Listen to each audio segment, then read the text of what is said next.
Welcome to Penrose Learning, where we make understanding easy. In this video, I will explain how to reset your Kia Rio key fob. First, gather all key fobs you intend to program.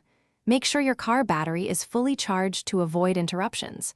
You will need access to your vehicle's ignition and the driver's side door lock. This process is straightforward and can save you a trip to the dealership. Let's get started with the initial steps to prepare your vehicle for programming. Now, let's program your key fob. Insert your key into the ignition and turn it to the on position, but do not start the engine. Within 5 seconds, press the unlock button on your key fob for 1 second, then release it. If you have more than one key fob, repeat this exact step for each additional fob immediately after the first.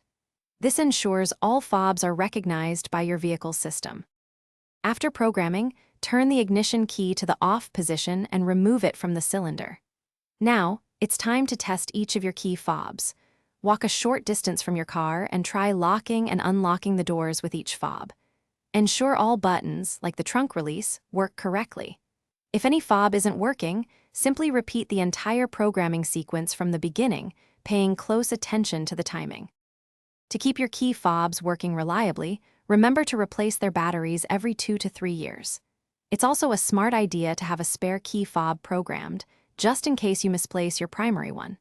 This can save you significant hassle and expense down the road.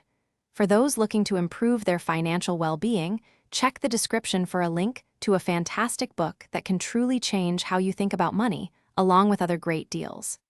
Thanks for watching. Thanks for watching. If this was helpful, leave a like and consider subscribing. See you next time.